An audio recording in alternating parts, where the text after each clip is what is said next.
this rather snappy, won't you? I have some very heavy thinking to do before 10 o'clock.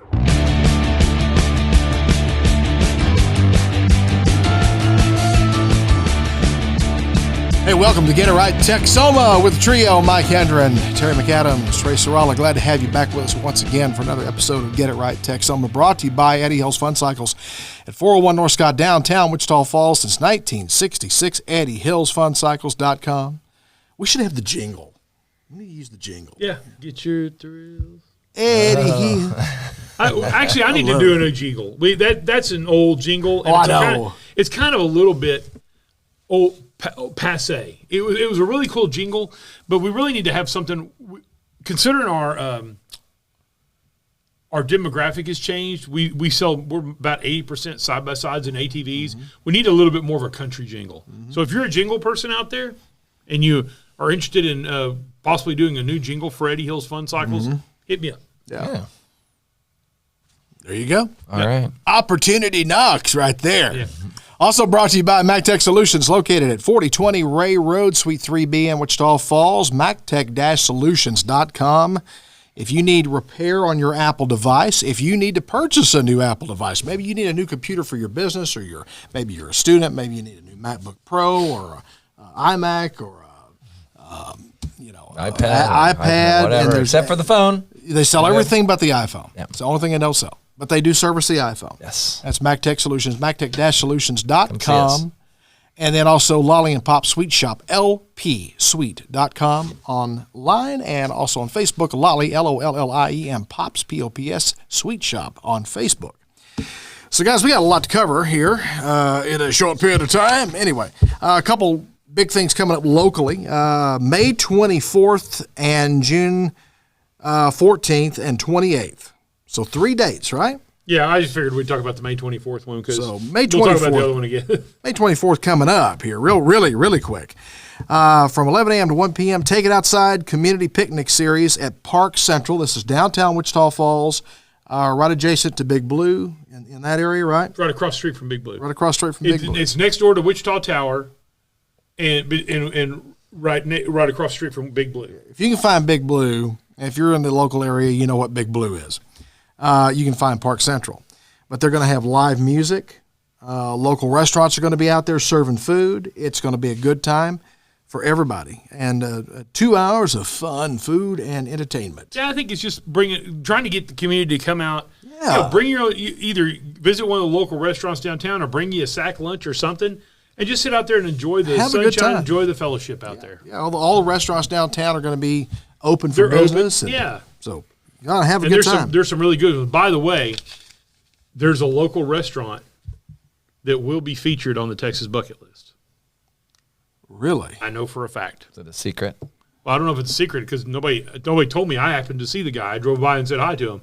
Oh, okay. You were there. Okay. I wasn't at the restaurant. I saw the guy, Shane McAuliffe. I watched that show. It's a really good show. If you get a chance, it's on Channel 6. Okay. And you can record. It's called the Texas Bucket List, but they have one of the episodes is Bite of the Week.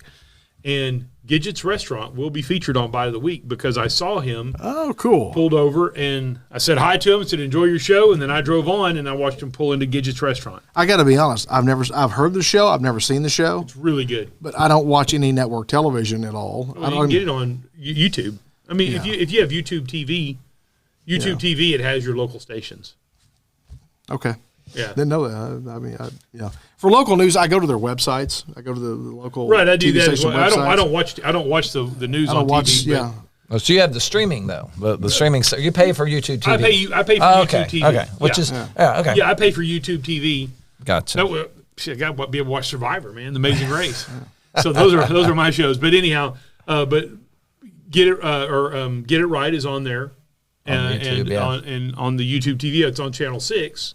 That's where I get that, and so I record it. It's really good.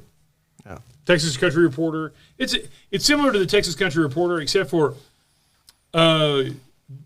Texas Country Reporter focuses on people stories, and the Texas Bucket List is more on locations and things like that. But they have a thing called Bite of the Week. Yeah. And there have been some restaurants that I've gone, damn, I'm going to need to go. And the next time I was in one of those cities, I've gone because I saw it on the Bucket List Bite of the Week. And it was like, that's a good, it's almost like a local Guy Fieri's thing. And I remember reading, but you mentioned Texas Country Reporter, that program is actually wrapping up production. They're ending that. Well, yet not the Bob, whatever his name Bob is. Phillips. Bob Phillips' wife won't be hosting it, but they are going to. They said it's going to keep going on. Oh, so they're just retiring as the hosts. I believe that's right. Oh, okay. Because I watch that as well, and I don't catch it all the time, but I know they've made a couple of announcements that they'll be coming up that they're going to be retiring as hosts, and they're going to talk about what's next. Texas Country Reporter will still go, but they'll talk about what's next. I was going to say, because I think Bob's been hosting that show since Sam Houston was around. I think so, yeah. I think his first interview was Sam Houston. It might have been, yeah. Long time. So anyway. He was at the Battle of San Jacinto with a picture there where you see Santana is in the private's uniform laying on the ground, and Sam Houston standing there with a broken leg, and Bob Phillips is over on the side there with a camera. Yeah. I think he's resting his boot on Santa Anna's butt, or something like that. Okay, anyway, just having fun, folks. That's all. It's a joke. We're just having a good time. That's all. Don't take. Where are we going here? Oh, yeah, Redneck Culinary Academy membership drive. That's right. Going on, always looking for good people. Redneck Culinary Academy is a group. We're based in Wichita County, but the headquarters is in Burke-Burnett. We have a building in Burke-Burnett, and that is where we do charity cooks, 501c3s, first responders, and that sort of thing. Yeah. It's just a really good group of people who like to come together and cook. If you're interested, let me know, and I'll get you an application. And it's a lot of fun, a lot of fellowship, and just a good group of folks who likes to cook really good food, and everybody holds everybody to high standards. Cool. Anyhow. Well, a few stories to hit on today. This first one, all I can say is here we go again. Yeah. Ugh. So Marjorie Taylor Greene, the representative from, where is she from? I think Georgia. Georgia. I think you're right. She has brought a vote to the House floor to oust Speaker Mike Johnson. Of course, we went through this with Kevin McCarthy last year, and we went through several votes and I don't know, at least 3 or 4 different candidates before we finally ended up with Mike Johnson as House Speaker. What you have to understand is a House Speaker can be pushed out of the speakership. Yeah, it's almost like a vote of no confidence, basically what it is. But when you don't have a Speaker of the House, basically the guy or gal in charge of running and administering procedure, for the House, when you don't have that person there, things are a little bit chaotic. Well, nothing happens. They can't. I don't think they can have procedural votes or anything like that. It just delays work, and so there are disagreements between Johnson and Marjorie Taylor Greene about various issues that the House has voted on, and so she is saying, he's a rhino basically. That's a Republican in name only. That's what rhino means. And so we need to get him out of the way and put somebody in place that actually believes in our conservative values. All about your conservative values, Marjorie, but let's be realistic here. We're in a presidential election year. Now is not the time to turn the damn apple cart completely upside down and dump the contents all over the roadway. Okay, well, yeah, here's the problem with people like her. Look, I agree you have your convictions, and I respect that you have your convictions. Yeah. But you have to understand, other people have the same convictions you do on the other side. They're just as committed. You might think it's lunacy, you might think it's crazy, but they're just as committed to their ideology as you are to yours. And that's why it's called a democracy, is because it's you put these ideologies together, you put them in there, you mix them up, you debate, and then somebody comes out on top. And when you start drawing lines in the sand, the Tea Party got really bad about this in the state of Texas. While I agree with most of what the Tea Party did, you can't constantly draw lines in the sand and say, I'm not moving off this position and I'm going to halt everything until I get my way. Well, that's not how democracy works. Well, democracy works is you put all your ideas forward, you make your best case, and then let the chips fall where they may. Well, but we are a representative republic. No, but I'm talking about the democratic process. The process. Yeah, of democracy. I'm not talking about we're a democracy. I'm talking about the process of democracy. But in being a representative republic, we have to allow our representatives, those elected officials, to work, and with the understanding that you're not going to agree on 100%. Can't. There's no way you're ever going to all agree, even within one party, 100% of the party leadership or 100% of the party body is not going to agree on 100% of everything. It's never going to happen. I think we keep looking for perfection in these elected officials, and like there's they got to be eligible for sainthood or something. Stop it. You're never going to have someone there that you're going to agree with 100% on everything. Am I going to agree with 100% of everything Mike Johnson supports? No, not at all. Never, ever, not going to happen. But I think we can come to terms on enough things that we could get things done. And I think Marjorie Taylor Greene and everybody else in the Republican Party needs to come to that realization. We got to come to terms on the things we can come to terms on and agree to disagree on the things that we're going to disagree on. But we are in a very critical year right now. We have, what do we got? We got June, July, August, September, October. We got 5 months until a presidential election. 5 months is not a long time. The clock is ticking quickly. We've got to get things done, and we've got and the voters got to have confidence in the party. You argue whatever you want to argue. People have got to have confidence in your leadership. Whether you're in the House, whether you're in the Senate, whether you're the president, people have got to have confidence in your leadership ability and your willingness to help this country move forward. If people lose confidence in you, Marjorie Taylor Greene, that's going to cost you your job at some point. The problem is it's not only the presidential election, it's a congressional election. And right now, the Republicans have a very thin margin. Very thin. The last thing you want to do is some of these independents who are sitting there kind of going, which direction do I go? And you go, well, they're chaotic. I'm going this way. And we're down to 2 seats, aren't we? Yeah, or one, something like that. Yeah. But that's my point is you don't want to create chaos in the heading up to an election. Right. And you really don't want to create chaos all the time. It's okay to, at times, create a little chaos and stir things up a little bit. You don't want to just go to get along. And I respect the fact that she has her own mind. Yes. But I don't respect the fact that she wants to draw lines constantly and say, I'm not moving off this line no matter what. It's creating some serious problems. Yeah. Republicans are saying that Biden does not have the right to tell Israel where they can strike with American weapons. Now, we've got this tug of war going on with the Biden administration and Israel. And look, Hamas struck Israel and killed they murdered a lot of people. And there are still hostages being held that have not yet been freed. I'm not sure they even know where some of these hostages are. They have a general idea, but I'm sure a lot of them, they don't even know exactly where they are at the moment.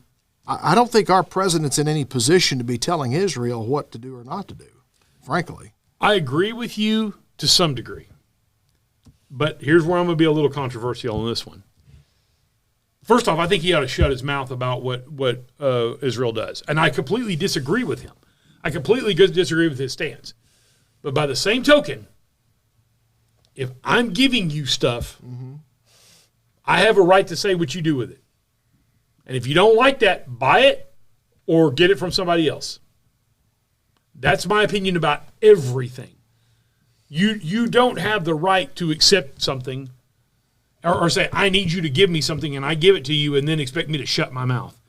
I completely disagree with Biden. I disagree with his stance. I disagree that he should tell Netanyahu what to do. I disagree with all those things. But where I do disagree with the Republicans here is if Joe Biden is the one signing the order saying, I'm going to give Israel these weapons, he's got a right to, in my opinion, he's within his rights to say, I'm going to give you these weapons, not I as a representative because we're giving them the weapons. Going to give you these weapons, but you have to use them here. This is why I'm so against giving weapons to anybody. We sell them. You sell them to Ukraine. You sell them to Israel. Look, we don't have to collect on payment today. Give us an IOU. But we're not going to give you – I'm so against giving people weapons. First off, it ain't yours to give. Joe Biden, Congress, they're the American taxpayers. They're not yours to give. So you can't give – you should not be able to give weapons away. You should be able to sell weapons. And look, Ukraine has a lot of money. They have a lot of oil and stuff. It may be 20, 30 years before we extract enough oil to pay it back, but that's fine. But just like Israel, sell Israel the weapons. I agree. And then Israel can do what the hell they want to. I can agree with that. I think what Biden, for him to come out and publicly say, hey, you don't have a right to do this. Okay, that's a conversation. If there's going to be a debate over how the weapons are being used, that's a conversation that needs to happen privately between he and Netanyahu, or between the U.S. Defense Department and the Israeli Defense, or whoever needs to have that conversation. That doesn't need to be held in front of reporters, in front of the press, or in front of the people. I think he's and I agree with you. And I think the only reason he's doing it this way is to try to appease part of his base. Oh, sure he is. Of course he's looking at the Tashila Ratabs, or whatever the hell her name is. I forgot her name. And the lady who's from Somalia, who's a state representative, the one who's married to her brother, by the way, or did marry her brother. Hey, you say what you want. Facts are facts.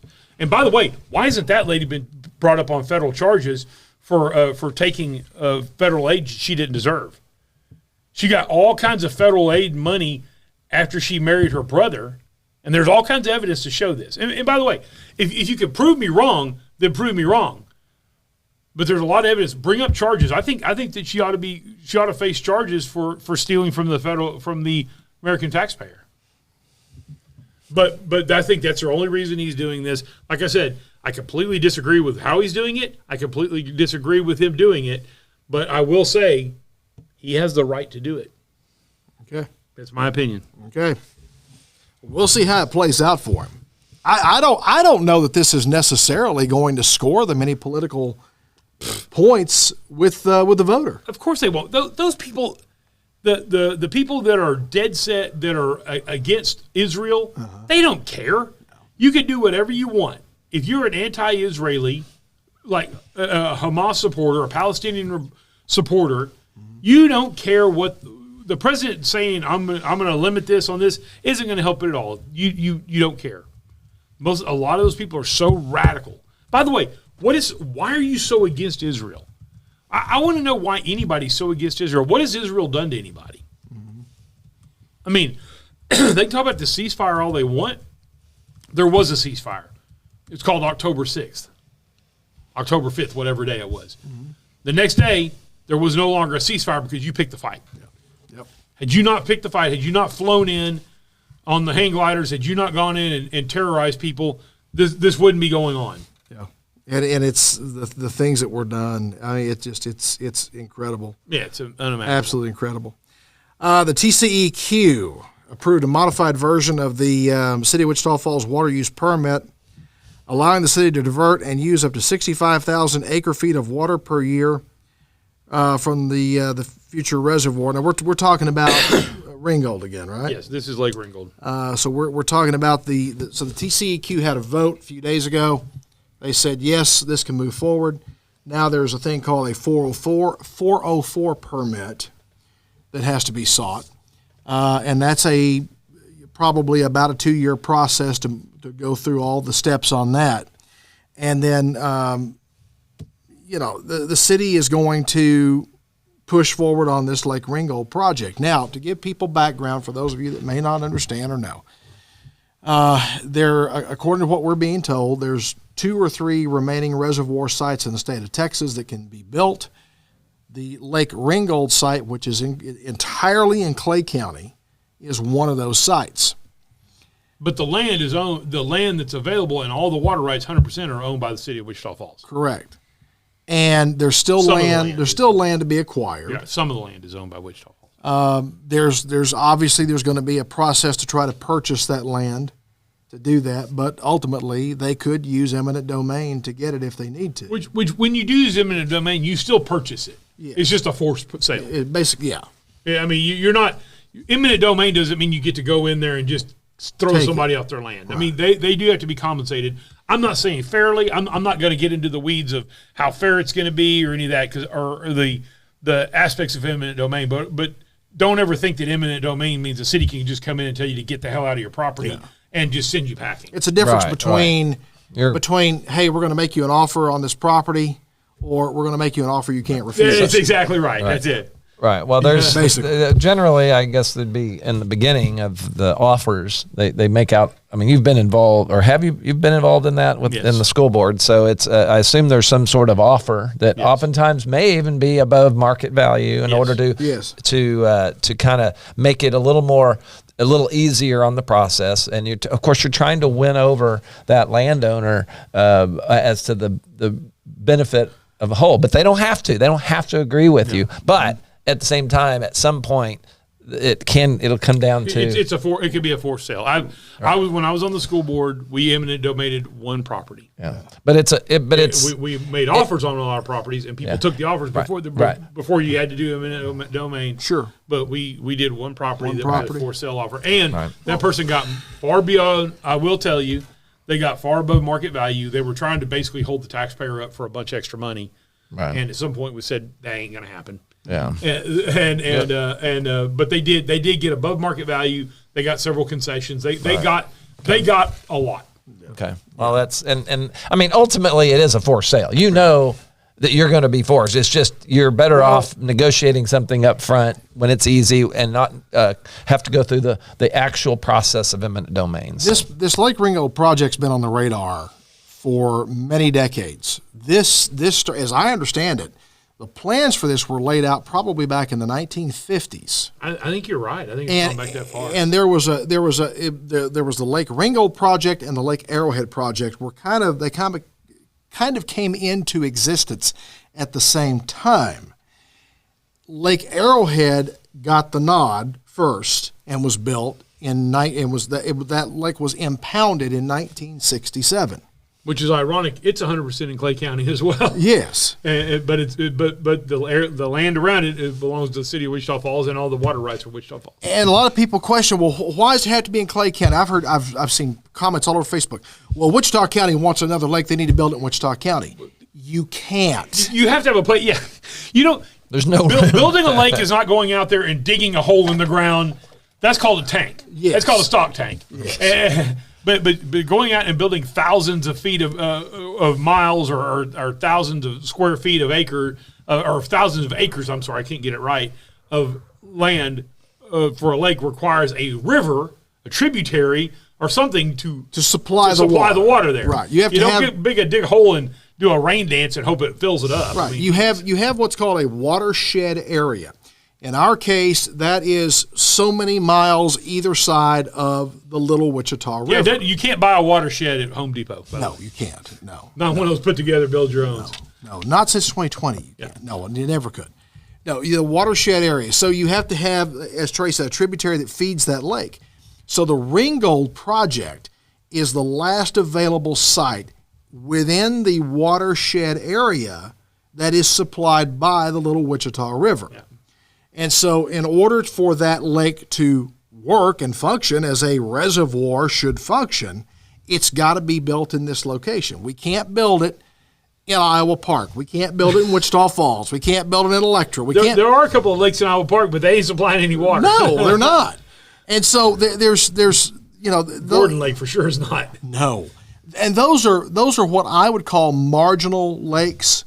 They're recreational lakes. They're just deep enough to support aquatic life, fish, frogs, whatever, but they're not deep enough to supply. I think Middle Lake may give city Iowa Park some water. I'm not quite sure. Middle Lake may be a part of a water source there. It might be, but Gordon Lake is not. Yeah, and so you got to build that, and the idea here is to build a lake that's going to add to the sustainable water supply of the area. It's not just Wichita Falls that'll be buying water from this lake.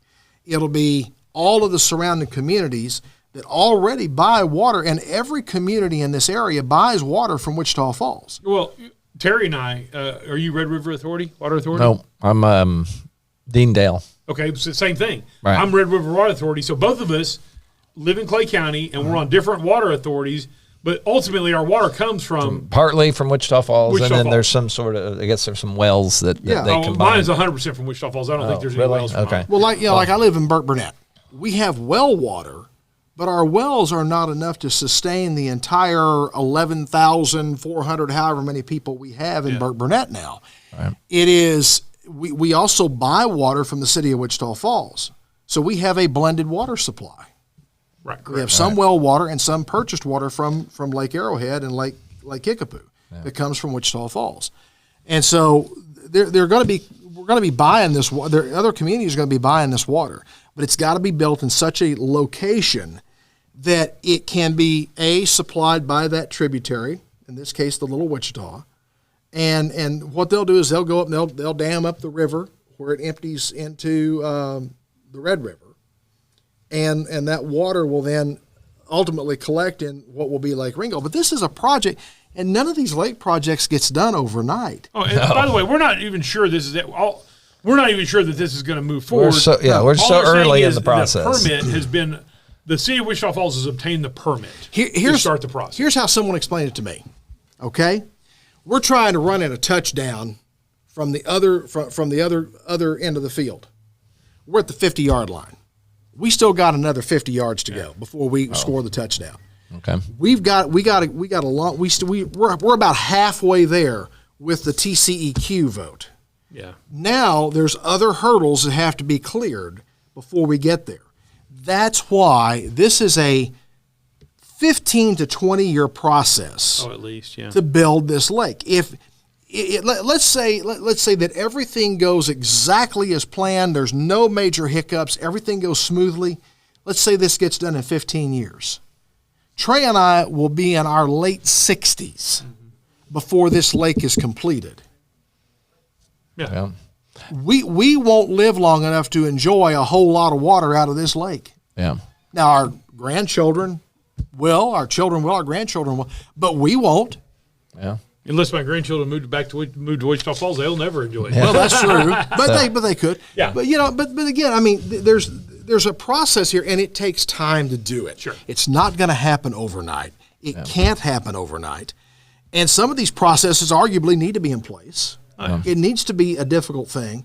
I don't think it needs to be as difficult as it is. I think in a lot of cases, you got way too many 3- and 4-letter agencies out here that stick their thumb in every little thing. Right. And there's too many people that want to upend the cart for you. I was not a huge Lake Ringgold fan myself a few years ago. I've come around to the realization that, it probably needs to happen. Okay? It probably does need to happen. And it is a viable place and I understand a lot more about the process today than I understood 2 or 3 or 4 years ago. But one thing's for sure, it's not going to happen overnight. It's going to be a process, and we got a long way to go. Yeah, so, and I'm not a fan of it yet. I'm not saying that I couldn't be turned at some point with enough evidence and things like that. I've not seen enough evidence right this minute on it yet. Well, for those of us who and things could change. And by the way, land rights mean a lot. And of course they do. I'm still very. Of course, that's one of the biggest hiccups I have is land property rights. Yeah. And for those who are like me, is like, well, where is this going to go? Well, I've found a map, and it's showing basically that it is northeast of Henrietta. I mean, just outside of Henrietta. And it's about the same land, a little bit bigger than what Lake Arrowhead covers. I'm going to say it's probably 20% bigger. Well, yeah, a little bit, yeah. But I mean, again, it looks like it almost touches Oklahoma. Yeah. Up at the bend. If you go to Henrietta, if you know where the bend is, and the Red River bends back in, so yeah, well, right in that area there is about where the Little Wichita empties. Yeah, looks like that's the dam or something. Or it's a straight line. A road. It's a road. Okay. So it's basically the northeastern corner of Clay County here in North Texas. Okay. So, anyway, right. so there you go. We probably can wrap it up now. We'll just use our. You want to hold our next one? Well, okay, that's up to y'all. We can. Yeah, I mean it's not timely. Okay. Well, yeah. Well, in other words, I talked too much today. No. I just figured we were kind of long on our other one here. We did. So we'll All right, we will wrap this one up. Thank you for joining us for this episode of Get It Right Texoma. We appreciate it very much. Please do interact with us on our Facebook page. Just find Get It Right Texoma on Facebook. We want to hear from you. Your comments, your suggestions, your ideas, whatever. If you want to be a guest on the show, there's a process for that you can go through where we can get you scheduled to be a guest on the show.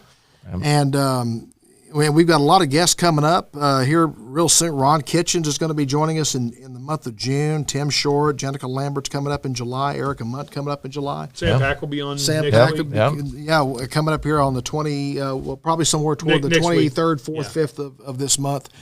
You'll see the episode with Sam Pack. He's another one of our candidates for the at-large position for Wichita Falls City Council.